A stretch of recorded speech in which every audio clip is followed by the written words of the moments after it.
Atenção, em 5 segundos, para mais de 100 municípios, Jornal Band Cidade.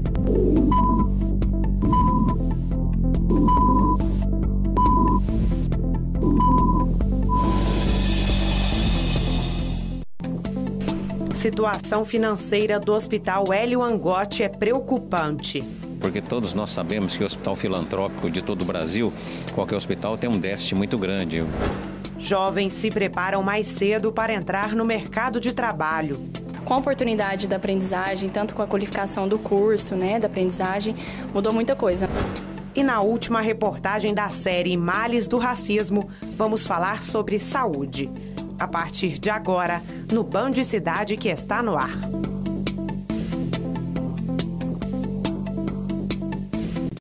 Boa noite. A Polícia Civil de Uberaba prendeu na manhã de hoje 4 pessoas envolvidas com tráfico de drogas durante a Operação Pontual. Na primeira abordagem dentro de um veículo no bairro São Benedito, os policiais encontraram 2 quilos de crack, 3 tabletes de maconha e 1 de haxixe. Segundo a Polícia Civil, o material veio de Foz do Iguaçu, no Paraná. 2 homens foram presos no local.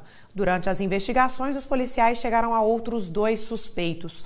Um homem que seria o responsável pela distribuição da droga na cidade e a esposa dele. A situação do Hospital Hélio Angotti, especialista no tratamento contra o câncer em Uberaba, está enfrentando uma crise. As contas não estão indo nada bem. Por isso, dirigentes do hospital reuniram prefeitos de toda a região para buscar soluções e manter a saúde da instituição em dia. O Hospital Hélio Angotti, especialista no tratamento contra o câncer, foi fundado em 1961. De lá para cá, o número de pacientes não parou de crescer. Hoje são atendidas mais de 4.100 pessoas de Uberaba e da região. Uma delas é a Berenice. Emocionada, ela conta que descobriu o câncer no útero no ano passado e agora faz a quimioterapia mensalmente. O tratamento foi todo aqui e tudo assim realizado direitinho, a tempo e a hora. Posso dizer que assim, meu bem-estar hoje eu devo mais a eles do que ao medicamento em si.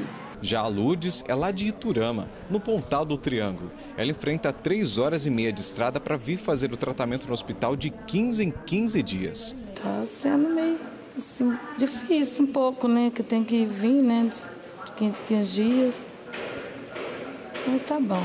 E o setor da quimioterapia no hospital é o que mais consome medicamentos e materiais. Por aqui são gastos por mês R$1 milhão e a conta geral da instituição não está fechando como deveria e beira o vermelho. Um custo mensal de R$4 milhões. E o SUS, que responde por mais de 90% dos atendimentos, banca menos da metade dos investimentos. E o repasse não sofre reajuste há 10 anos. Por isso, a diretoria da instituição, a Prefeitura de Uberaba e dirigentes da Anvale, a Associação dos Municípios da Microrregião do Vale do Rio Grande, fizeram uma reunião de mobilização e articulação para propor ideias e ações para colaborar com o hospital. A situação do hospital é bastante difícil porque todos nós sabemos que o hospital filantrópico de todo o Brasil, qualquer hospital tem um déficit muito grande. Pelo menos 40% de déficit daquilo que ele recebe do SUS. Então, uma situação vem se agravando ao longo dos anos, a gente vem tentando equilibrar, mas chegou um momento que coincide também com a situação de todo o país, isso traz mais uma agudização da situação. Doações e subvenções também são importantes para bancar as despesas. Em 2014, elas somaram mais de R$12 milhões. Assim, elas podem ajudar a diminuir o prejuízo que no ano passado chegou a R$4 milhões. Ele tem uma série grande de problemas financeiros, como todo hospital tem, mas não temos outro lugar para ir no Triângulo Mineiro, no Hospital Filantrópico, no seu Hélio Angotti. A Anvale, como congrega esses municípios, a gente está aqui para tentar, de uma forma, discutir, para resolver a solução que nós vamos dar para esse hospital. Eu acredito que é um hospital que atende toda a região, de suma importância. E nós não podemos ficar, enquanto lideranças de cada cidade da região, ficar de braço cruzado e deixar que o hospital feche. E a esperança é que a reunião traga respostas sólidas o mais breve possível. Já está marcado com o secretário de Estado da Saúde para que a gente leve a ele a preocupação que tem que ter solução compartilhada. E esse tratamento de qualidade realmente não pode parar e precisa crescer ainda mais. A parte do Hélio Angotti está sendo feita. Eles constroem agora o novo prédio, onde profissionais vão diagnosticar e prevenir o câncer de mama. E quem agradece são os pacientes. É um atendimento de primeira linha, pessoal muito humano, muito receptivo, trata a gente com alegria, são super otimistas, aquele otimismo deles contagia a gente. Acho que grande parte do tratamento do medicamento vem desse otimismo que eles passam para a gente. Tudo indica que a crise também afetou o cofre da Prefeitura de Uberlândia. O secretário de Finanças acendeu o alerta vermelho e está refazendo o planejamento orçamentário do município. O secretário de Finanças de Uberlândia, Carlos José Diniz, convocou os veículos de comunicação na tarde desta quarta-feira para fazer um alerta sobre a situação financeira do município. Há um arroxo financeiro, sim, certo? Chamei essa empresa para dizer isso, há um arroxo financeiro corretamente, né? Que pode levar no futuro a não pagar funcionário ou mudar a forma de pagamento. A situação de liquidez da Prefeitura, apesar do constrangimento econômico do momento, que reflete também na nossa arrecadação, principalmente as receitas transferidas. Eu apontei para vocês aqui que este último mês foi 6,63% somente no ICMS. Então isso aí provoca reflexo sim na administração, porque ela tem que adequar isso.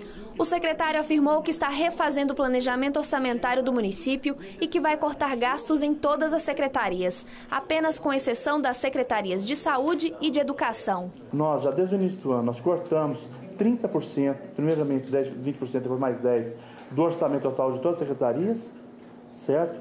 Deixamos um pouco mais liberado saúde e educação, porque essas duas secretarias têm muito a ver com a população e a relação dela é diferente, mas nós fizemos um corte orçamentário drástico. Qualquer secretaria que estiver aí, você vai verificar que tem vários quadros de comissionados que foram demitidos, né?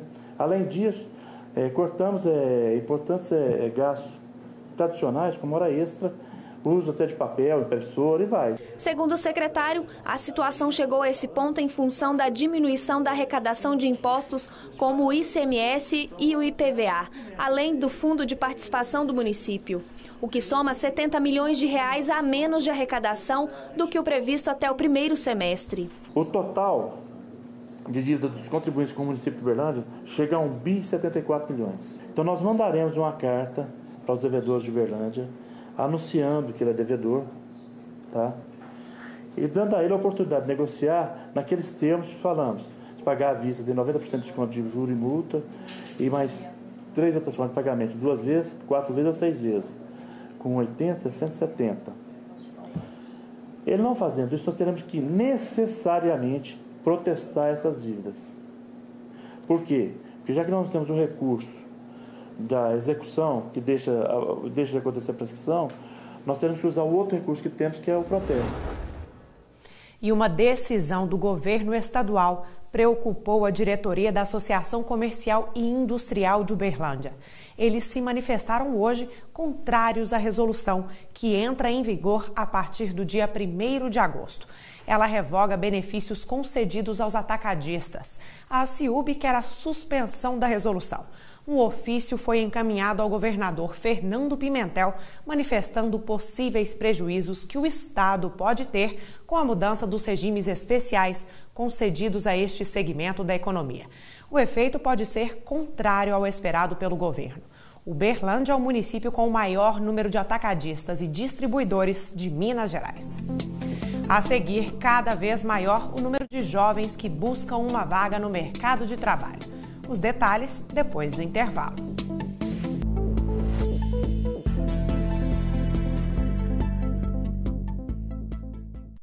É cada vez maior o número de jovens que buscam uma vaga no mercado de trabalho.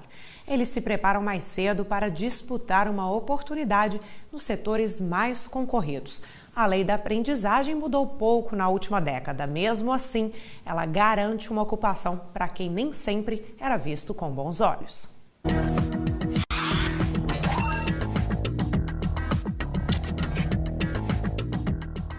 Há 4 anos, a vida de Bruna passou por uma transformação. Ela deixou de ser aprendiz e virou assistente administrativa.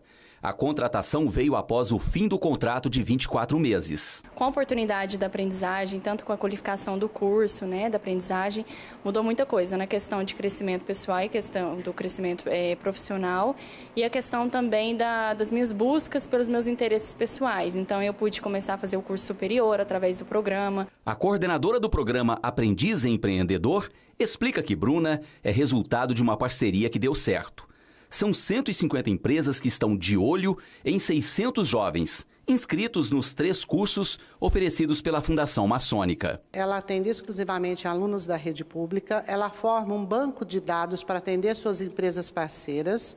Esses aprendizes fazem a inscrição pelo site, passam por um treinamento de hábitos e atitudes para o trabalho e constituem um banco de dados. Desse banco de dados, a nossa empresa parceira, com a abertura da vaga, nós encaminhamos a cada vaga aberta 3 aprendizes para que a empresa, então, escolha o seu candidato. Bruna e Bárbara têm 18 anos. Elas decidiram buscar juntas uma qualificação. As duas conseguiram conciliar teoria com a prática e não se arrependeram. É muito bom porque aqui nós temos o contato com a teoria, a gente aprendeu sobre como ser um bom empreendedor. Aí o que a gente faz aqui, a gente pratica na empresa. E aqui a gente começa vendo toda a rotina, fundamentação para o trabalho, depois a gente vê as rotinas administrativas e logo em seguida informática. As jovens fazem parte dos 2.200 alunos do Senac de Uberlândia. Aqui são oferecidos cursos em 10 modalidades diferentes. Um dos mais procurados é o de aprendizagem comercial e gestão. Nós temos recebido um feedback muito positivo, né? As pessoas realmente conseguem uma inserção no mercado de trabalho, conseguem aplicar na prática aquilo que elas veem no curso e realmente conseguem fazer da sua vida um desenvolvimento contínuo. O gerente regional do Trabalho e Emprego faz questão de lembrar que a lei é clara quando se fala em jovem aprendiz. O contrato deve ter duração máxima de 2 anos, a jornada de trabalho não deve ser superior a 6 horas diárias e os benefícios são os mesmos concedidos aos demais funcionários. É uma imposição legal desde a Constituição que já fala que o capital deve cumprir a sua função social. Então, a legislação sobre a aprendizagem é exatamente cumprir a própria Constituição, para que as empresas participem desse processo de qualificação profissional dos nossos trabalhadores a partir dos 14 anos. É permitido a toda instituição sem fins lucrativos estar validada junto ao Ministério do Trabalho para aplicar a lei da aprendizagem. É o caso da Fundação Maçônica Manoel dos Santos, que através do programa Aprendiz Empreendedor tem feito esse trabalho na comunidade. A Lei de Aprendizagem no Brasil foi criada em 2000. Em 2005, um decreto federal aumentou a idade do jovem aprendiz, que antes era de 14 até 18 anos, passou de 14 para 24 anos. As empresas também passaram, por lei, a serem obrigadas a estipularem de 5% a 15% das vagas de funcionários aos jovens que estão ingressando no mercado de trabalho. A empresa que não cumprir a determinação da cota pode ser obrigada a pagar multa. A previsão de multa, o Ministério Público do Trabalho também acompanha de perto isso, juntamente com o Ministério do Trabalho, para que as empresas cumpram a cota de menor aprendiz.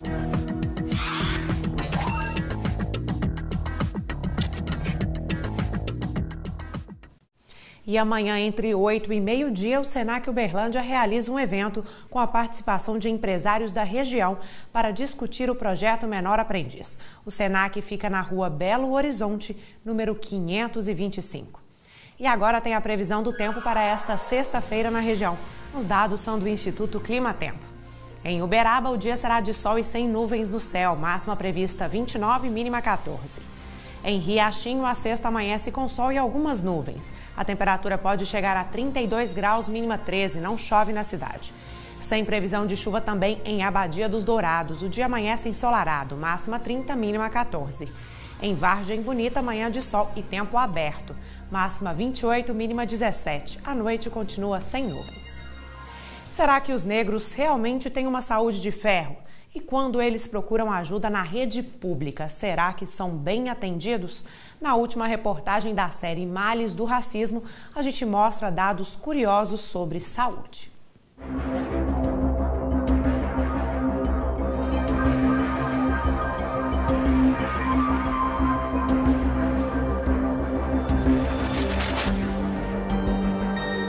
A raça negra sofre muito mais do que o preconceito em países como o Brasil, mesmo que de forma velada.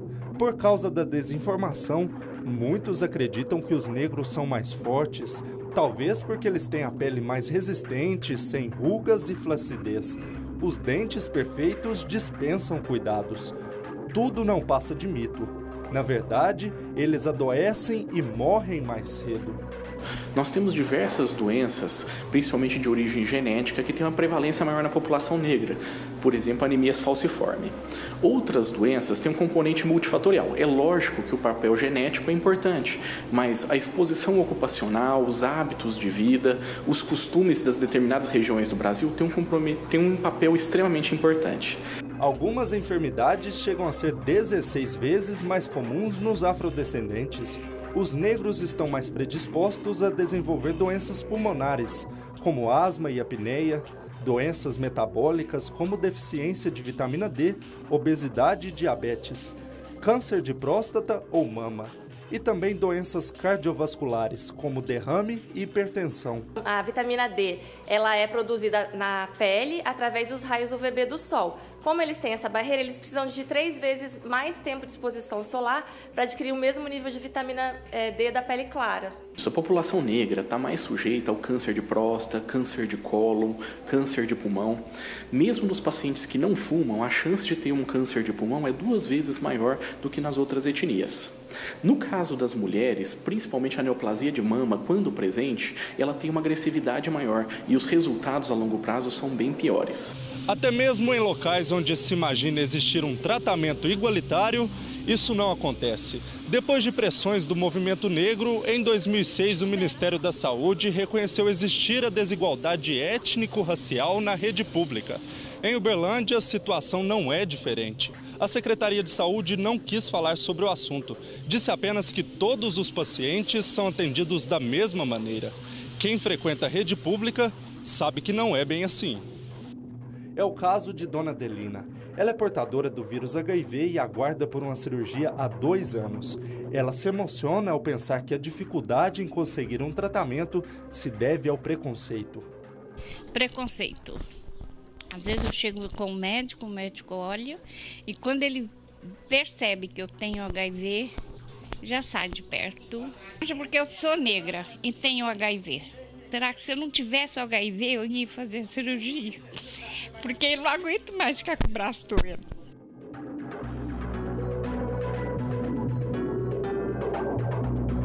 Os negros, que representam 70% dos usuários do SUS, têm pior qualidade no atendimento. Os melhores equipamentos de saúde estão longe dos locais onde eles são a maioria. É o racismo institucional que explica, por exemplo, por que a taxa de mortalidade materna é 2 vezes maior entre as afrodescendentes. É uma paciente que você tem que abordar ela com um carinho especial para fazer aquela orientação da importância de fazer o pré-natal. Então, o acesso ao serviço de saúde, tanto o acesso ao serviço de saúde público ou privado, né, a conscientização da importância e da necessidade desse pré-natal. Uma pesquisa nacional sobre discriminação racial e preconceito, feita em 2003 pela Fundação Perseu Abramo, revelou que 3% da população brasileira já se sentiu discriminada nos serviços de saúde. Entre as pessoas negras, 68% foram no hospital, 26% nos postos de saúde e 6% em outros serviços. Em sua maioria, o agente discriminador foi o médico.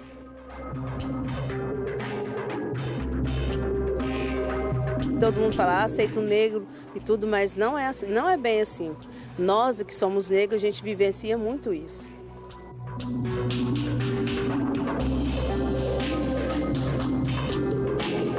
Então nós temos 2000 anos de história, então está na hora de nós sairmos dessa, desculpa o termo, dessa idiotice de acharmos que a cor da pele é mais importante do que um outro.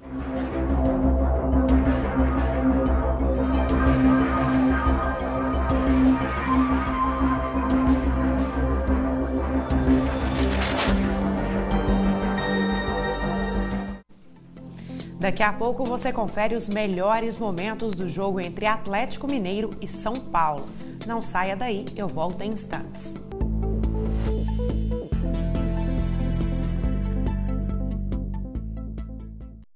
Empresários de vários setores participaram hoje de uma oficina. A proposta foi falar de estratégias de mercado de uma maneira planejada. Pelo menos 40 pessoas participaram da chamada Oficina de Inteligência Comercial. Durante todo o dia, elas ouviram atentamente e participaram de discussões sobre a análise mais profunda da indústria. A palestra foi destinada a empresários, gestores e analistas de indústrias. A proposta foi passar dicas a esses profissionais sobre estratégias de mercado e como evitar alguns erros que podem ser fundamentais na hora de fechar um bom negócio. O erro primário é a questão do planejamento. Então, nós estamos falando do planejamento estratégico, que engloba aí, o planejamento de curto, médio e longo prazo. Além disso, a questão do processo de internacionalização. Durante a oficina, os participantes puderam identificar o público-alvo a ser alcançado.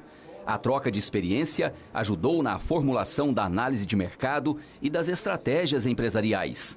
Para os participantes, a iniciativa foi aprovada. Eu acho que é muito importante, primeiro, esse networking, estar em contato com o pessoal do mercado e nos atualizar quanto ao mercado, o que tem acontecido, as estratégias que as empresas têm adotado. Buscar informações, buscar meios, buscar contatos entre as pessoas e isso tende, assim, ser um ganho para todos os empresários. Outro assunto em discussão e que movimentou o debate foi o sobe e desce do dólar.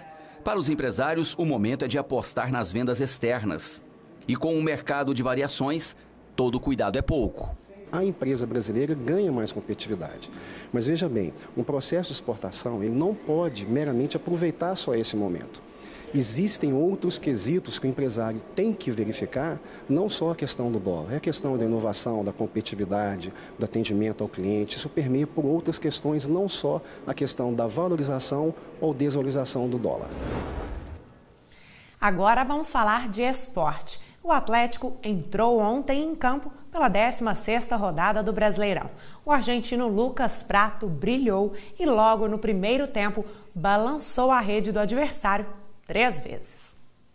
Cárdenas ganhou a vaga de Dátolo no time titular.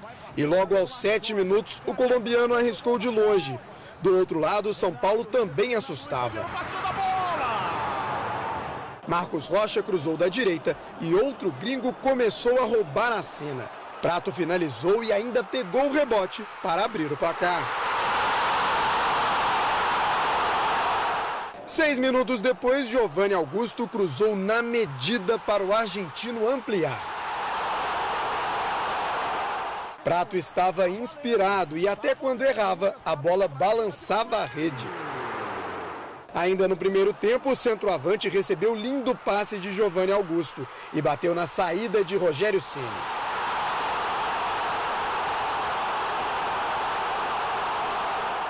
Prato foi o nome do jogo.